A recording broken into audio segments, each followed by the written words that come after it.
Alright, good morning guys. Today we're going to be in one of my favorite places in the Old City. This is where we're going to start our tour today here in the City of David. Let's go check it out. This is where it all began.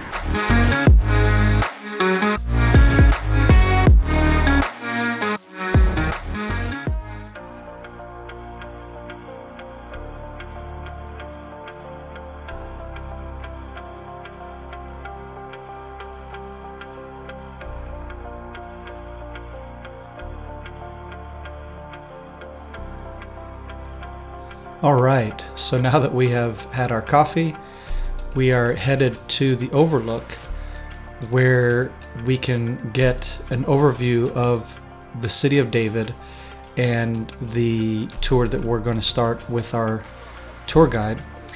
And from this point, as you can see what the tour guide explained to us, the geography of the City of David, the valley to the sides of us, the Kidron Valley, the Hinnom Valley, the Central Valley, and so on. And so then we continue onwards to the ruins right under the visitor center that show us where David's palace possibly stood. We have yet to find enough evidence to really actually prove that, but there's definitely ample evidence that this structure was a monolith and that there must have been some ruling power that sat here for sure. And so our guide, as you see here, is showing us the width of the wall, which is super massive. I mean, we're talking about such a massive defensive wall. And actually supportive walls, because as you see here, for example, this is a supportive wall to help support the whole structure and hold it all together, to keep basically the monolith that's being built at the top, to keep it from crumbling down into the Kidron Valley.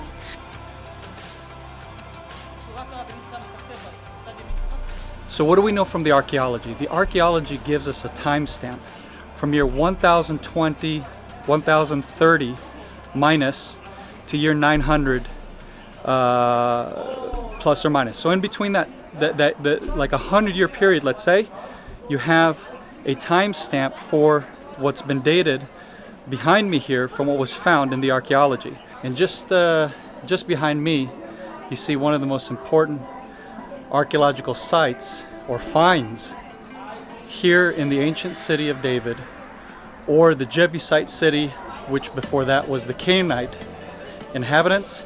So what's found is a timestamp for the 10th century BCE. So again, a very important archaeological site here in Jerusalem. This, in essence, is what was found here by Elat Mazal and others who dug here just before her as well, shortly before her. But she was the one that really uncovered most of what we have here today, and the important bulas or seals that were found. Plus you have again the archaeology and just plenty of information here that was found to direct us towards a time period of the biblical kings of Israel. So very interesting, very exciting site. Let's go see some more. These are First Temple period burial sites. Well, here we are in the archaeological dig here of the City of David, and just behind me here we found some of the most amazing finds. One of them, for example, is a toilet, an ancient toilet from the First Temple period, which is a big deal because that means back then they didn't have plumbing. They didn't, the Romans didn't come in here into the picture and start with the whole plumbing and all that.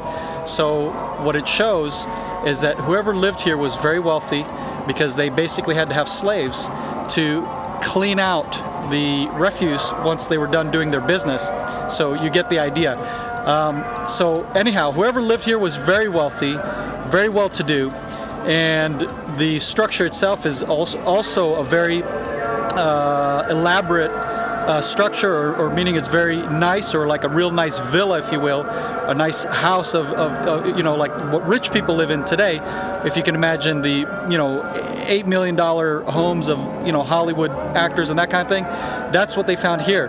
And so basically what it's talking about, or basically what we're getting from that, what we can deduce, is that somebody very wealthy, very powerful lived in this in this structure here just behind me. And again, more to be uncovered. They're actually still working at the Givati dig, and they're finally getting down beyond the Byzantine era and getting towards Second Temple period, from what I understand from one of the people that's digging there that I just spoke to earlier. So real cool, more things to come as the years go on, and this site reveals its full story hopefully one day. Okay, so also another important story that took place here, we know, was from the book of Jeremiah, because 3 of the people who served in the king's palace, their bulas were found, or their stamps were found here in this archaeological dig, and in very close proximity one to the other. So we know that this is most likely where the kings ruled from, or in very close proximity. And the fact that you find 3 bulas from, they're mentioned, literally mentioned, 2 of them in the same verse, the other one also in Jeremiah, in the book of Jeremiah. So I mean, just incredible. And you know the story when he tried to warn the king of the Babylonian destruction that would take place, but also bought a field to look forward to the return that would come afterwards. So he wasn't just an end time, doom and gloom guy. He also looked forward to the redemption. A real interesting prophet of Israel, who then was thrown in a pit, we know, somewhere around here. And the fact that 3 of the people who served in the king's palace are mentioned here, and that they were found in this site, is just incredible.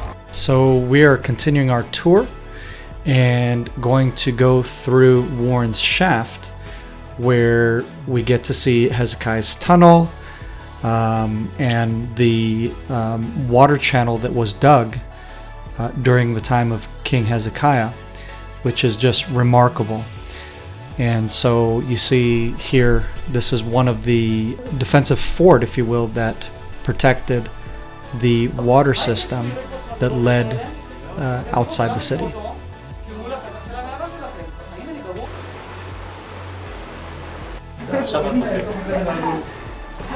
We are in City of David.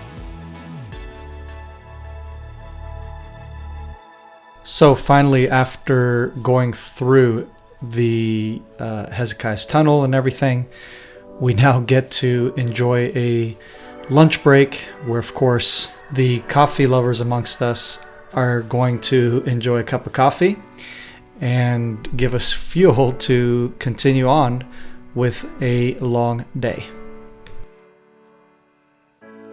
All right, so we just came out of Warren's shaft. And then you get to see the ancient water protection that they had, this massive wall that protected the water outside of the city walls, and then led us out into this beautiful area here that you see with the walls behind me here. And so we got walls or periods here, layers that go back to the First Temple period. So again, more exciting archaeology here in the city of David, more history that is just really awesome and mind-blowing. All right, we're going to the Shiloh pool. As many of you know, it's one of the coolest finds here in the city of David. The Pool of Shiloh, where, if you know, in the New Testament, for example, is a story where the man gets healed at the Shiloh pool.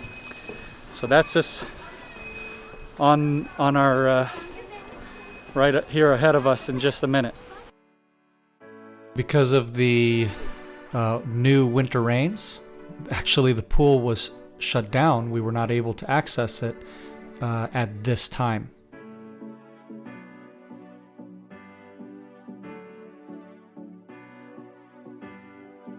אנחנו כרגע בדמיון יושבים פה למטה בתוך בריכת השילוח, ואנחנו רוצים לעלות חזרה למעלה. סיימנו.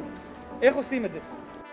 After learning about the Shiloh pool, we make our way up to the newer city, the new city of Jerusalem, where you will have to tune in for the next episode.